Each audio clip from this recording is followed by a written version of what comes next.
you are anywhere, as always, we can talk about LSU. We can talk about the Saints. We can talk about the Pelicans. We can talk about any team in the state of Louisiana. That's who we love to cheer for. Today is Tuesday. Hope everybody had a great day. If you're at home relaxing, hope you had a great day as well. If you're stuck in traffic and you are kind of listening to the show or maybe watching the show, you might want to keep your eyes on the road. And if you're still at work, well, I am here to entertain you for the next hour. So I want to say what's up to the Mike from Plaquemine,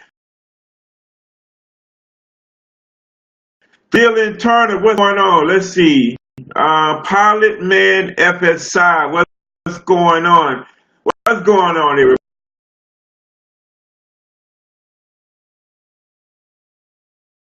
I kind of looked at the replay. It looks like I'm having some internet issues with the show, and I'm trying to get it straightened out. So I apologize. Is Joe? Okay, what's going on? Issue. So it's going to be choppy. It's going to be really straightened out. I probably have to upgrade to a better internet service. But you know what? The show must go on. The sports day show ain't gonna stop.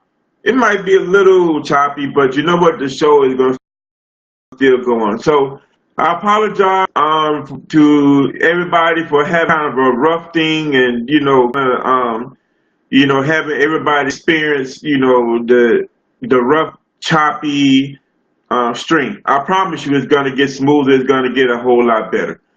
So thank you, Mike. He says, great to finally see you again. Well, it's great to be able to do this show again. As a lot of you all know, I used to do my show on a site called Spreaker.com, and it was just audio. It was just audio. I want, everybody to be a little bit more personal. Hey, what's going on? Some live streams before. A lot of y'all that follow me know I did a live stream for the LSU bowl game. I did a live stream for the NFL draft, and I got some positive feedback. So I said, you know what? Why not just live stream the show? Why not just live stream the show? So that's what I've been doing, and I want to thank everybody for tuning in. Well, on to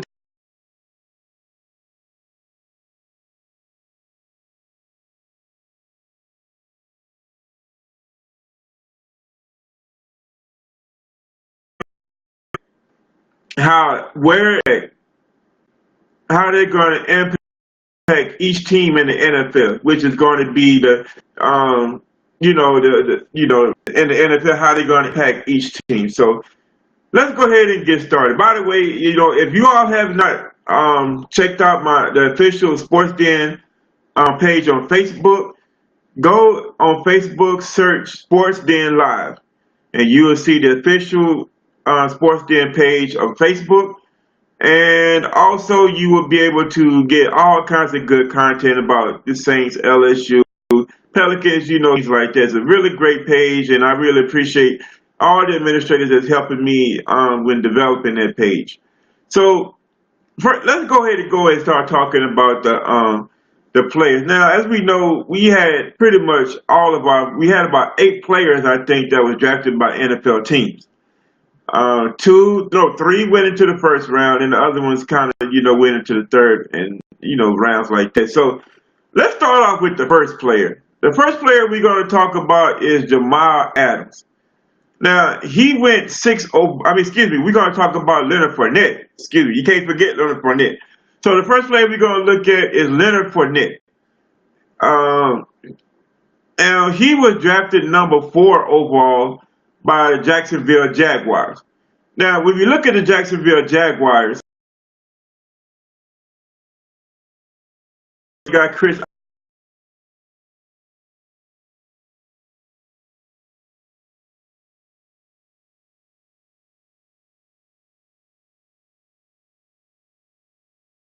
also got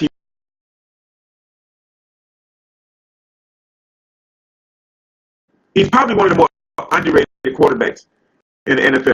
And the reason I say that is because, I think he doesn't have really the wide receivers, the go-to wide receivers, to help that would enable him to be the best he could be. But but Leonard Fournette is going to come in and be an immediate impact. He's going to be a starter. When you look at the Jacksonville Jaguars, they're in the AFC South. So when you look at the AFC South, they got two teams that got some good defenses. This is the Houston Texans, who typically is going to be number one, a top 5 defense. And you got the Tennessee Titans, they got pretty decent defense as well. The other team is the Indianapolis Colts. Their defense as well. It's okay. It's okay, but just in conference alone, when you look at what Leonard Fournette's going to be going against, especially when you go against the Houston Texans, it's going to be tough for him, especially if Blake Bortles can't get that passing game going. It's going to be tough. And Texans have the kind of defense that, they have good corners. Well, they let Adebayo go, so we'll see how that affects their defense. But the Texans have a solid defense, and Leonard Fournette's going to have to go against them 2 times a year. And that's probably going to be the best defense he's going to face. Arguably, it's going to be, especially in their division. Indianapolis, he's probably going to carve them up. And Tennessee, he's probably going to have a good day against them as well. So I think Leonard Fournette is going to have a really good impact with the Jacksonville Jaguars. I think that he's definitely going to start. Yeldon can't hold Leonard Fournette jockstrap. Chris Ivory, he's been battling his injuries. So, hey, we'll see we'll just wait for Leonard Fournette to just be the start. You know what, folks? I'm still trying to get used to this, to looking straight at the camera. It's so hard to look right at the camera. It really is, because I kind of want to see this, then I want to see the comments. Tyler G. says, best draft LSU player by far. Yeah, I think so. I think he's definitely going to be the premier LSU player out of this NFL, out of this LSU class that was drafted. Michael Plackman says, whoever's the wide receiver for the Jags, they will get better because they will face a lot of one-on-one. So that's a good point, Mike. That's a good point, because now you have to worry about a dynamic back in Leonard Fournette that is, he's almost like Mr. Everything. He is Mr. Everything. He got the power, he got the speed, and especially his sophomore year. His sophomore year, you started seeing that he was able to have the vision in the hole. He started being more patient and letting his blockers get in front of him. So right now, Leonard Fournette is going to be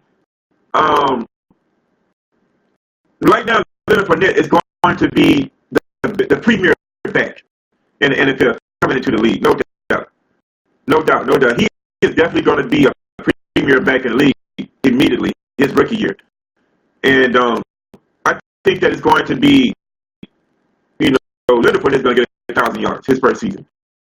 He's going to definitely get 1,000 yards his first season. There's no question in my mind about that. Now, whether or not he do anything like, let's say, break a rookie record, I don't know. I don't think he would go that far. But he's going to definitely get 1,000 yards, and he's going to be a major impact. He should obviously be the front runner for NFL Rookie of the Year. Easily. He would definitely be a front runner, one of the front runners for NFL Rookies of the Year. So Leonard Fournette is going to have a dramatic impact for the Jaguars. He's going to drastically improve the offense. And Michael from Plackman brings out a good point. He says that, hey, the passing game will be impacted also because they're going to have to concentrate on the running game.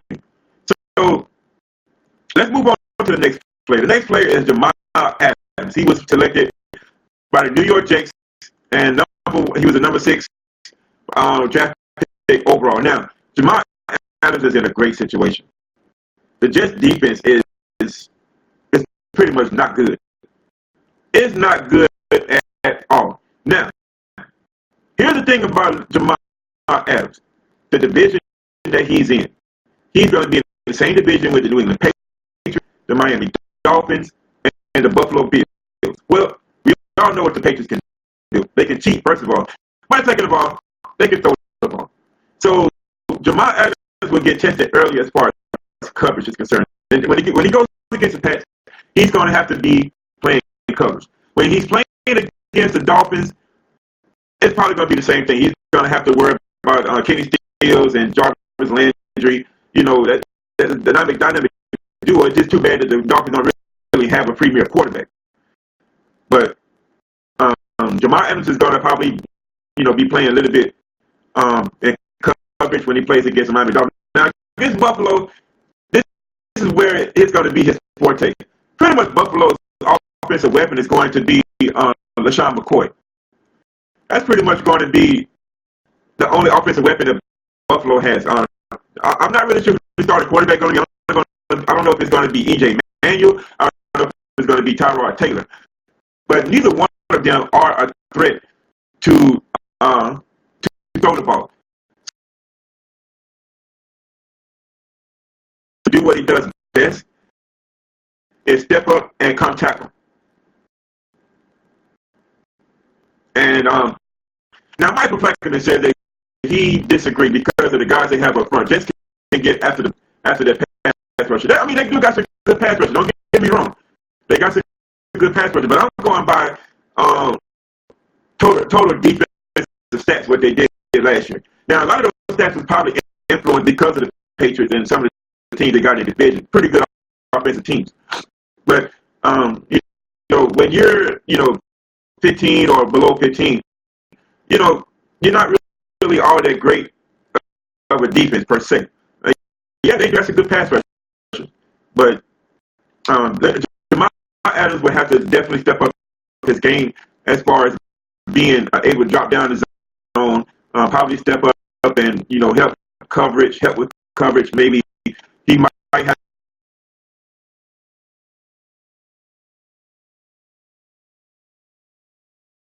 to help with the coverage. So my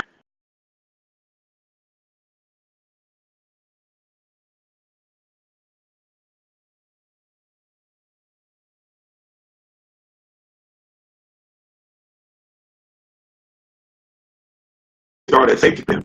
I just can't. So Jamal Adams is going to have that to be determined because, like I said, Joe Lawrence, what's going on, Joe? He's in the sports den. How's it going, Joe?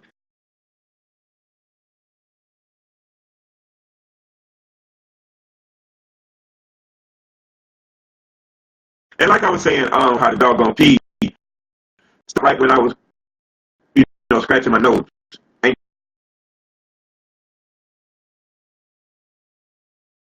Some bull. How's it going with you? But the thing is, in Jamal Adams' case, this draft was full of a lot of good defensive players. Now, pound for pound, Jamal Adams is either one or two player. And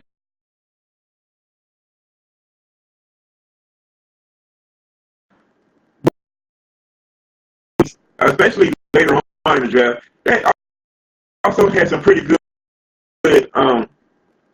have had some pretty good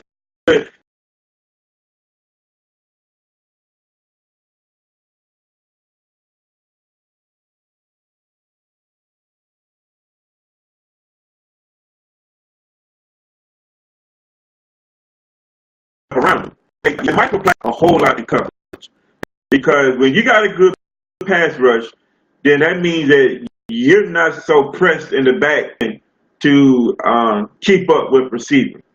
So Jamal Adams is in a good situation with the Jets. When he's going to come in, he's going to be a starter. He's going to definitely be a big, big impact with the New York Jets. So moving right along, our next player, Tre'Davious White, selected by the Buffalo Bills, number 27. This is going to be interesting because, by Jamal Adams and Tre'Davious White being in the same division, they won't go head to head each other because they both play defenses. But it's still going to be good that when you watch the Jets play the Buffalo Bills, that you're going to see the two LSU stars in the same game. And, a lot of people, always gave me a hard time because I may not have been the fastest. He may not have been the tackler. But pound for, when it just comes to just straight up cover skills, he's the best cornerback in the draft. And when you look at the division that the Buffalo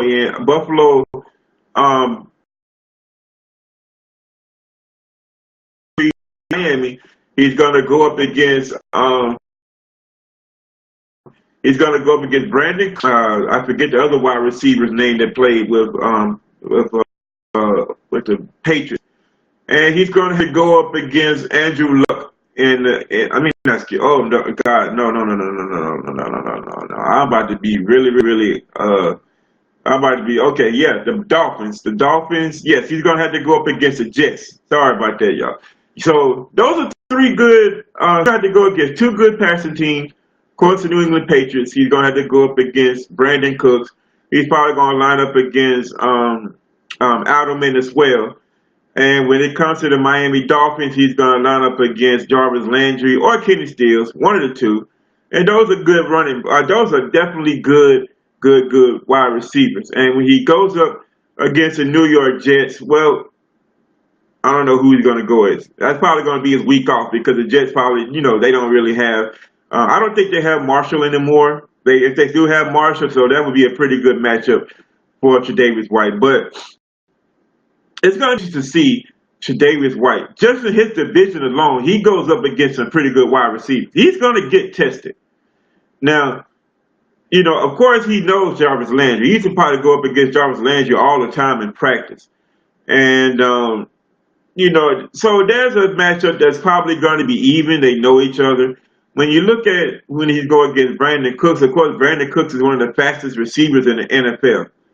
And if he lines up against Brandon Cooks, it's probably going to be a whole bunch of go routes the whole game long. And, Brandon Cooks is going to burn. Brandon Cooks is going to burn Tre'Davious White all day long. Tre'Davious White just don't have the speed to keep up with him. So the Buffalo Bills probably won't have him match up against Brandon Cooks. They probably have him match up against Alderman.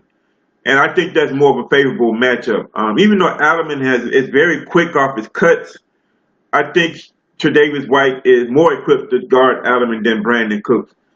Mike from Plaquemine says LSU equals DBU. Yes, sir. The tradition continues. And just to go off tangent, just to go off subject for a little bit, the DBs we gonna have this year coming up for LSU gonna be just as good. They are going to be just as good. Watch what I tell you. But going back to the what we're talking about, Tre'Davious White is probably going to be the number 2 or number 3 corner with the Buffalo Bills. But he will get plenty of playing time. And, as far as impact with the Buffalo Bills, it's not going to be as high as it will be with Leonard Fournette in Jacksonville or Jamal Adams at New York with the Jets. It's just not. Now, I'm not downplaying Tre'Davious White's skills. No, not downplaying at all. Tre'Davious White is a top-notch corner.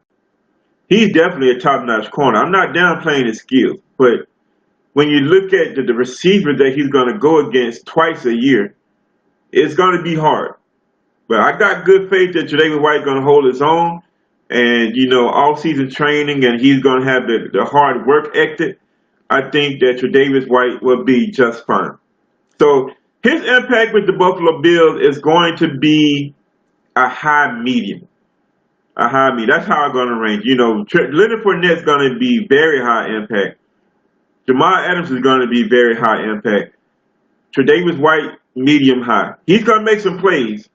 But just going against the wide receivers he's going against just in that division alone. So, the next LSU player that was picked is Ethan Posick in round 2 by the Seattle Seahawks, number 58 overall. Now, I like the situation he's going to be in. I really like the situation that Posick is going to be in. Excuse me. Oh yeah, Joe. He's Joe Seattle Seahawks fan, so he says golf. Okay, go ahead, on Joe. You can get that. So the Seattle Seahawks offensive line was already a strong offensive line because they built that line for Marshawn Lynch to be able to run, and they've improved also with I guess you could say pass defense because Russell Wilson, when he drops back, I haven't really watched a lot of Seattle Seahawks games, but when he drops back, it looks like he doesn't have to have as much pressure.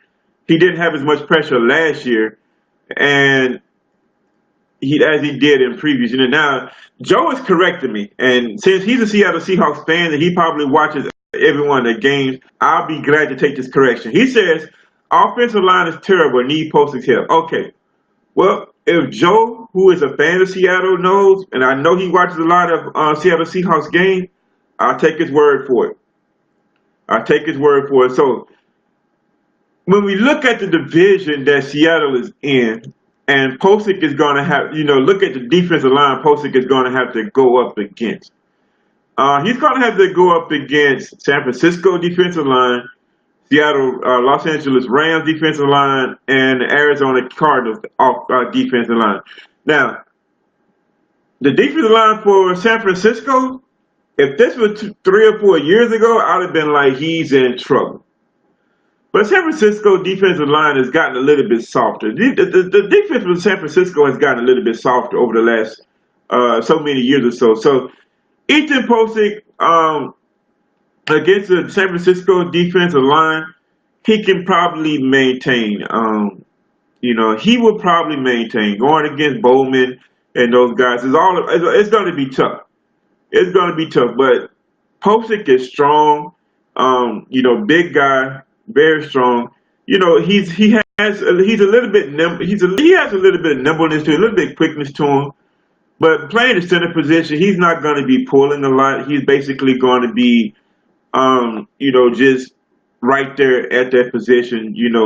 Trying to help on a defensive tackle or the defensive end when when the defensive line stunts.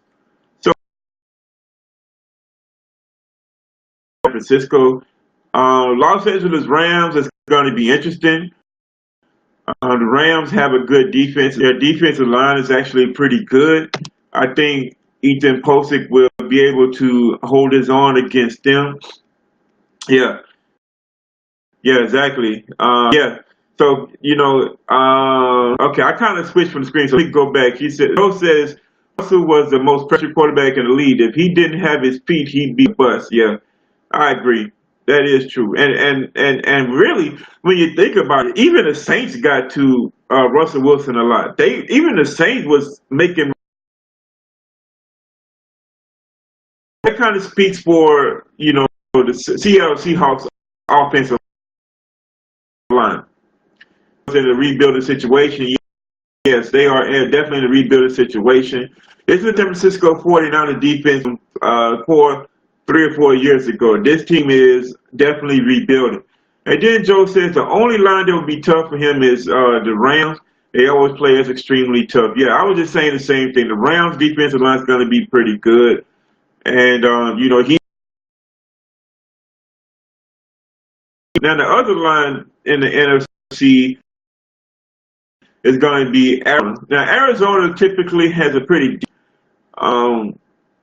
their defensive line is good. It's good. It's not top notch. It's not elite, but it's pretty good. Now, I think this is the defensive line that Ethan Posick would probably have his best game against, as far as blocking wise. I think that the Arizona Cardinals probably have the weakest defensive line in the NFC West. They really do. I think Wilson, I don't know. He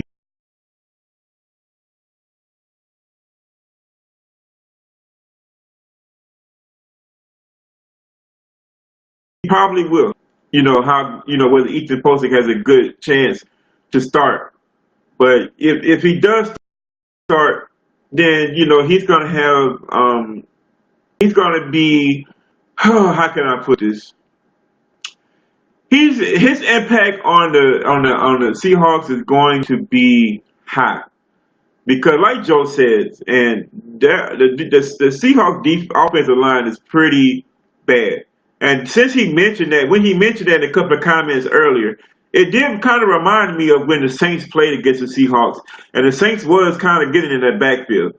So, and I think that three of those teams in NFC West have a better defensive line than the Saints as far as last year. So I would have to say that Ethan Postic's impact on the Seattle Seahawks is going to be high because he's going to be counted on to anchor that line. He's going to be counted on to directly protect Russell Wilson. And even though they don't have Marshawn Lynch anymore, he's going to be counted on to help with their rushing game as well because we know Pete Carroll. Pete Carroll loves to run the ball. He loves to run the ball. Actually, I take that back. He loves a balanced offense. He's not going to go pass heavy with Russell Wilson. So Pete Carroll is going to depend on a balanced offense, depending on the health of the quarterback and running backs and things like that. So that's why I say Ethan Postic's impact with the Seattle Seahawks is going to be high because they're going to depend on him for just for protection for Russell Wilson and also opening a hole for their running backs when they do run the ball. So the next player that was drafted was Duke Riley, third round, number 75 overall by Atlanta. You know what, folks? This is going to be tough for me because Duke Riley is supposed to be with the Saints. He is supposed to be with the Saints. And this is going to be tough for me because I can't stand talking about the Falcons. I can't stand talking about the Falcons, but I have to. I have to. So, Duke Riley. Duke Riley is in a great situation with the Falcons. Great situation. Between Beasley, and the Falcons' defensive line is actually pretty decent. Duke Riley is in a great situation. Now, we all know the division. The Saints, he's going to be going up against the Saints.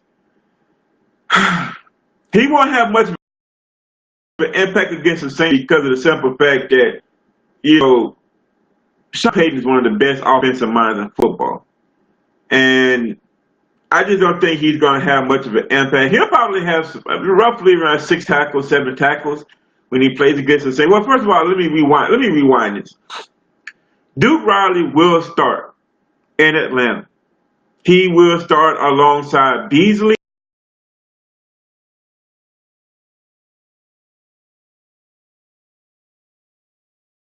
And Deion Jones. Heck of a front seven for Atlanta. It really is. Duke Riley, man, the Saints let me down. But hey, that's foregone. That's foregone. Now Duke Riley, the division that's going to be more pass happy. The Saints going to be more, of a pass happy team. Tampa Bay will probably be more of a pass happy team. Carolina is going to be the only team that's not going to be pass happy. So that's going to be the team that Duke Riley probably going to have his best stats. Because Duke Riley, as we know, he's great in run protection. Now, dropping back in coverage, he's good. He's good. But when you think about the coverage, the passing teams that he's going to go against, especially Tampa and New Orleans, it's going to be hard for him. It's going to be really hard. So, with that being said, I'm going to say that Duke Riley's impact on the Atlanta Falcons is going to be low talent-wise. It's not. The only reason that I say that he's good is he's going to be with Deion Jones. He's going to be with Vic B.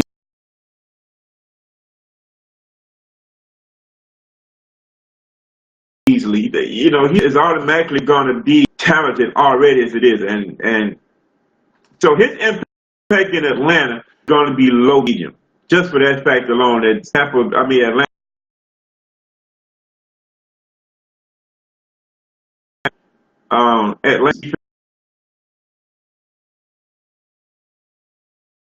front seven is really now. If Duke Riley would have came to the Saints, then I think his impact would have been very high. Duke Riley would have came to New Orleans, if not been a starter, he would have got a whole playing time. But for the simple fact that he's with Atlanta with Deion Jones, Beasley, and that defensive line is pretty good for Atlanta, it's going to be a low medium impact for him. Low medium impact, especially in division with pass heavy teams like the Saints and Tampa Bay. And like I said earlier, going against Carolina would probably be the game that he has his best stats. So medium or low medium impact that Duke Riley is going to have with the Atlanta Falcons. So let's see. The next player that was drafted was Kendall Beckwith of Tampa Bay. Once again, Kendall Beckwith should be a Saint. But that's here or there. Neither here or there. That's either here or there. Kendall Beckwith is going to be in a good situation as well. He's going to be alongside uh, oh my God, how can I forget his name? Quan Alexander. He's going to be alongside Quan Alexander. I think Kendall Beckwith is going to come in and start whenever he gets completely over his injury. Now, once again, this is going to be an NFC South team, so he's going to have to go against Atlanta as Saints and Carolina. And to be honest with you, one of the weakest points with Kendall Beckwith was dropping back in coverage, guarding our running back, especially a running back out of the backfield. Now, when you look at the teams like Atlanta, when you got Freeman and Coleman coming out the backfield, it's going to be a tough matchup for him. It's going to be a tough matchup. Now, when he plays against the Saints, well, the Saints are probably going to have Mark Ingram come out the backfield, so that's a good matchup, favorable in his favor. AP might come out the matchup. I think he can guard AP. Now, when Kamara comes out of the backfield, it might not be a favorable matchup for Kendall Beckwith or Quan Alexander, if that. Okay, appreciate it, Joe. Joe has to take off, but thank you for tuning in, Joe. So, when it comes to impact, I would say that that Kendall Beckwith is going to have a high medium impact. And I really believe that, he's going to be strong against the run. He's going to be strong against the middle. And he's actually better covering running backs than you think, or tight ends. When you think about the tight ends in the NFC South, there's really not a dominant tight end in the NFC South. So that's going to be favorable for him as well. So I think that right now the Kendall Beckwith is definitely going to have a medium-high impact, especially when they come off an injury. Him, Quan Alexander, they're going to be a dynamic duo back there in the backfield for the Tampa Bay Buccaneers. Very dynamic duo. Definitely a dynamic duo. Floxy Bro, what's going on? He's watching. Floxy Bro is in the sports den. What's going on? Thanks for tuning in. So going on to the next player that was drafted. Number 178 overall, round 5. This is going to be hard to judge. I don't even know if Gotcha is going to start because Miami's defensive line is actually pretty decent. If he does start, he's going to have to go up against New England. He's going to have to go up against Buffalo, and he's going to have to go up against the Jets in the division twice a year. Now, what impact he would have against the Jets, who is going to be probably more run heavy, against Buffalo, that's going to be more run heavy, then he could probably have some success. The Buffalo Bills offensive line is not that good. the Jets' offensive line is not that good. Now, if Garchar is not starting, or if not starting when he's in the game, he can have success against those teams. He's going to have success against those teams. He's going to have some stat building against those teams. Yeah, Michael Flackman said Jets have no quarterback. No, they don't. They don't. That's why the Jets are going to be more run heavy, and they really don't have a great offensive line either. That's why I think Devon Gotcha will have his better games against Buffalo and against the Jets. Now, against the Patriots, it's a whole different ball game. The Patriots going to lead the ball in Tom Brady's hands, and we'll see if he can get to Tom Brady. One of the things I noticed, especially in the Super Bowl, especially later on in the season, the teams are starting to get up against Tom Brady. They really was. I don't know if it was some issues with the offensive line, playing hurt or what it was, but later, the couple of games I've seen late in the season and through the playoffs, teams were starting to get to Tom Brady. So we'll see how Gotcha does against Tom Brady. Now, the good thing about Gotcha being in this division is that there's the only dual threat quarterback he's going to have to worry about are the ones for Buffalo, which is either going to be E.J. Manuel or Tyrod Taylor. Tannehill, not Tannehill, he's on the Tannehill team. Now, Brady, flat-footed, and I don't even know who's going to be the quarterback for the Jets. So Gotcha will probably have a good impact with the Miami Dolphins, and especially playing in this division where you got two other teams that's going to be more run oriented, and then you got the New England Patriots, who's probably going to be a little bit more pass heavy. So Michael Flackman says Gronk missed some time. Yeah, that's the thing. I think that's what kind of hurt New England too, was having Gronk out for a good part of the season. Gronk is a big part of their offense in New England. So him not playing is going to, definitely impact the Patriots play calling and how they play offense. But Gotcha, I'm going to give him a rating of medium. Like I said, I'm not really sure if he's going to start in Miami. But when he's on the field and playing against the divisional teams, then he should be able to make some plays. I don't think he's going to be a game changer, to be honest with you, but Gotcha will make some plays, and I give his impact a medium. I'm gonna give his impact a medium. So let's go on to the next player that was drafted, and the next player that was drafted who was the last LSU player that was drafted, was Malachi Dupree. Now this is a very, very, very, very, very, very interesting scenario for Malachi Dupree. He's coming in a team where he's playing with one of the best quarterbacks in the NFL,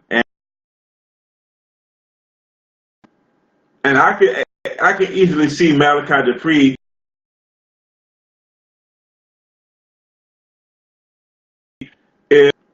if he comes in and has a good work ethic. I could see him probably being the number 3 receiver, maybe number 2. You never know.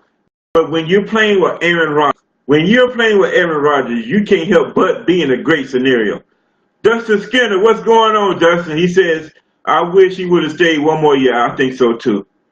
I really think so too, because if Malachi Dupree had stayed one more year and played the season under Matt Canado's offense, he probably would have been a top 10 pick easily.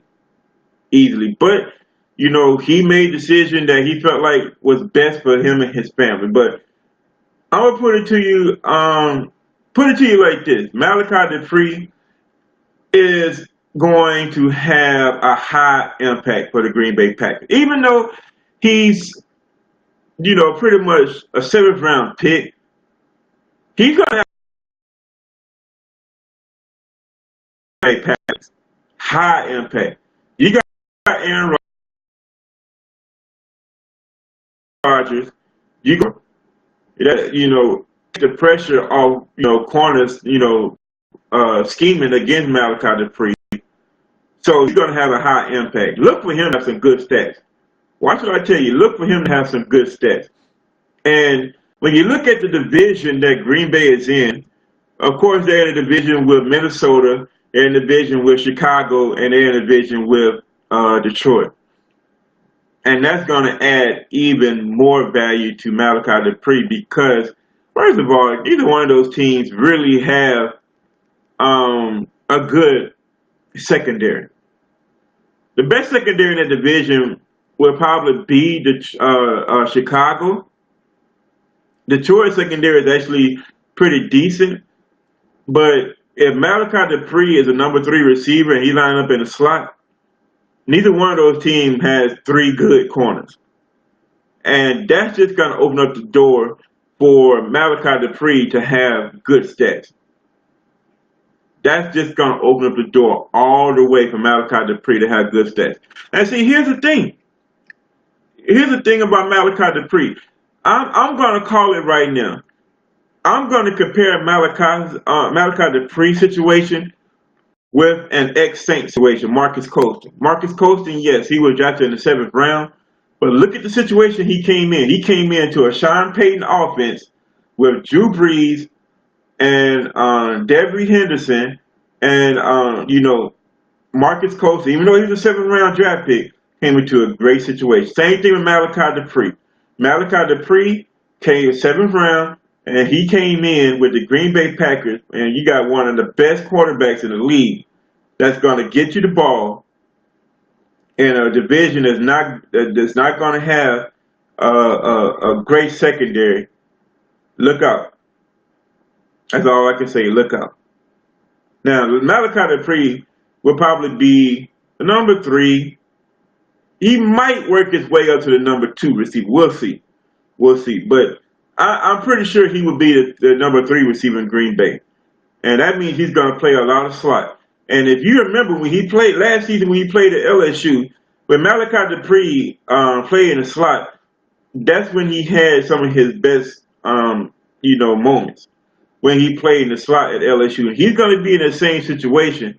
But this time he's going to be with Green Bay. He's going to be with an offensive coordinator to know how, call a game plan. He's going to be with a quarterback that's going to be able to get the ball. So Malachi Dupree impact with the Green Bay Packers, I'm going to let you know right now, is going to be high. It's going to be high because he's in a great, great, great situation being in Green Bay. Hopefully he can stay warm up there. But he's going to be in a great situation in Green Bay. Great situation. So that was all the LSU players that was drafted. Trayvon Durrell, of course. Trayvon Durrell, of course, was drafted free agent signee with the Saints. So Trayvon Durrell could come in and have an impact as well. When you look at the Saints roster, you're going to have, of course, you're going to have Michael Thomas. You're going to have Snead. I project those two are going to be the starting 2 wide receivers for the Saints. Really the ones he's going to have to beat out is Lewis and Coleman. And I'm pretty sure he can beat out Coleman. He can definitely beat out Coleman. All right, Michael Blackman, take care. He can definitely beat out Coleman. And, Lewis, excuse me. He could definitely beat out Lewis. Now, the battle is going to be him and Coleman. And Coleman is going, Coleman has the case of the drops. He's won a lot of games last season. So it's going to be pretty much up for grabs who's going to get that number 3 position. It's going to be up for grabs. And Trayvon Durrell is going to be in a great situation with the Saints as well. What kind of story is it going to be for undrafted free agent and Trayvon Durrell come in and just be a great playmaker? It can happen. Sean Payton, Drew Brees, and we're going to have a running game to kind of off-balance the passing game. Oh, it can happen. It can definitely happen. So Trayvon Durrell will be in a great situation as well. And look for him to have some stats. If he can stay healthy. I know he pretty much had the hamstring injury, so hopefully he's going to be 100% completely healthy away from that. Dylan Turner says, breathe to Doral. Yeah. Don't be surprised if we see that hookup for about 4 touchdowns this year. Don't be surprised. I'm not predicting it. I'm just saying don't be surprised. See, there's a difference between predicting and saying don't be surprised because I'm not really calling it. But don't be surprised. Dylan Turner says 85 yards down the field, touchdown Saints. I can hear it already. I can too. Well, I tell you, man, would it be nice to finally see, ex-LSU player score a touchdown for the Saints since Devery Henderson? Man, and just imagine how the crowd is going to be wild. Just imagine the crowd is going to be that extra wild for the simple fact that an LSU player has actually scored a touchdown. This is going to be the first LSU player since Devery Henderson. Oh, let's see. Dustin Skinner says, will the Saints be a contender this season? Well, I haven't really dug into it. I'm actually going to do a show probably in early August, and I'm going to break down the Saints and give a prediction. But I'm going to tell you like this, Dustin. The first 5 games, the first 5 games are going to be gauntlet. We got to go against New England, and we pretty much New England's going to be the best offensive team we go against. Now I take the bet. The second best offensive team we're going to go against besides Atlanta. If the Saints can win at least 3 of the first 5 games, they will definitely have an awesome record. Because that back half of their schedule, with the exception to Atlanta, the Saints can clearly beat all of the other teams. Clearly can beat all of the other teams. Like I said, the first 4 or 5 weeks is going to be tough for the Saints. Friendly for the Saints. Very, very, very friendly for the Saints.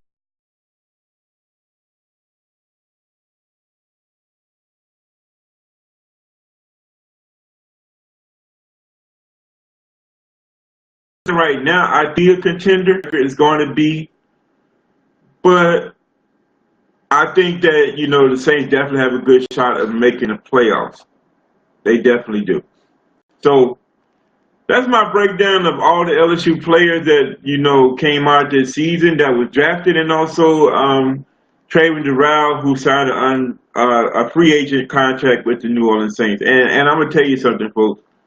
Out of all the draft classes that LSU has had, this is probably going to be the most impactful draft class that LSU is going to have in the NFL. It probably will be. I won't doubt it at all.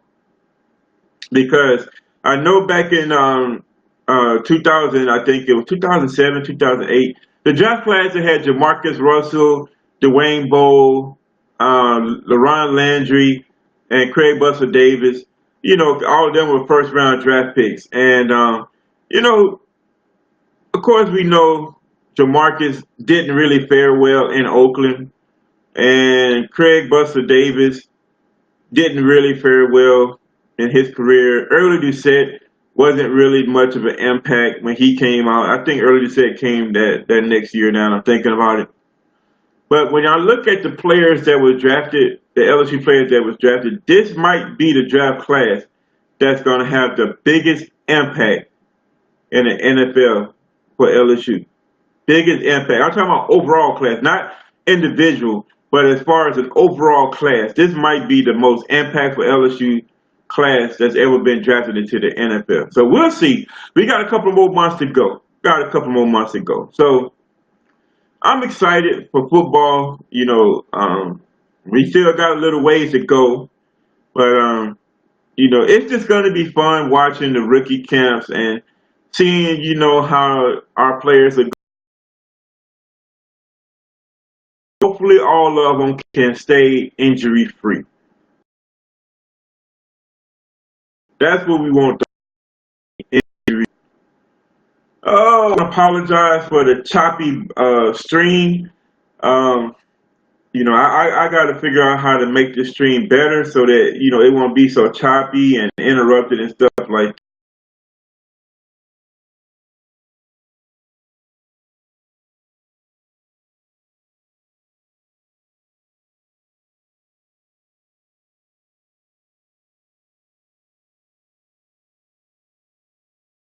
gonna get better. I promise you, it's gonna get better. Because this is I take pride in my show, and I take pride in my work.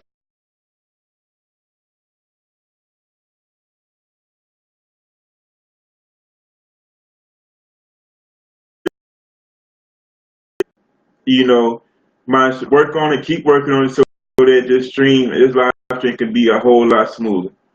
So I want to thank everybody that joined the show: Dustin Skinner, Mike Plackerman, Dylan, Lawrence, Tiffany. Let's see. Did I forget anybody? Joe. I said Joe. Um, Floxy Bro. Thank you, Pilot Man. I want to thank. Uh, if I missed you, I apologize. And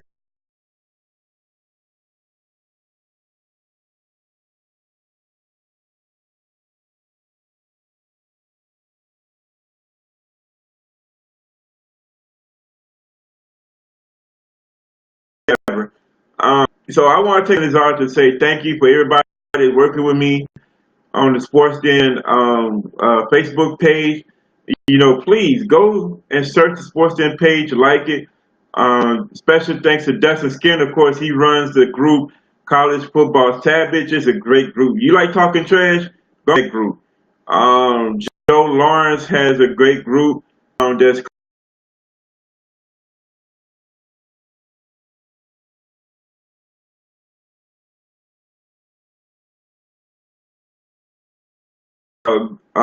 I'm sorry, Dylan. I forgot what the initials stand for, but SPL, look for that group on Facebook as well. So it's a lot of good things that's going to be on the Sports Den Facebook page, and a lot of guys, they got a lot of good pages. Also, I can't forget Mr. Sean Williams. He has a sports podcast called Under the Dome.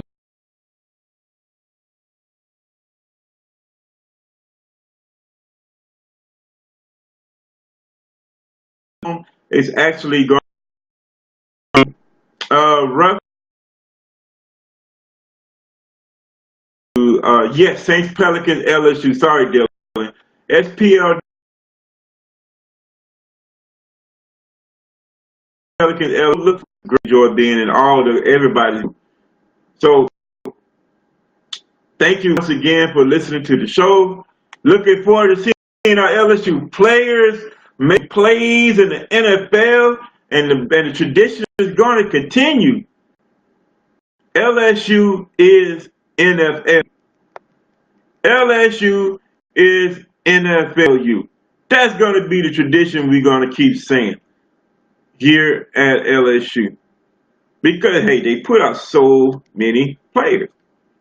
They put out so many players. I mean, they're not putting out a lot of quarterbacks, but with Matt Canado's new system, that might change. That might change. Dylan Turner says, "Go Tigers." I say, "Go Tigers." He says, "NFSU."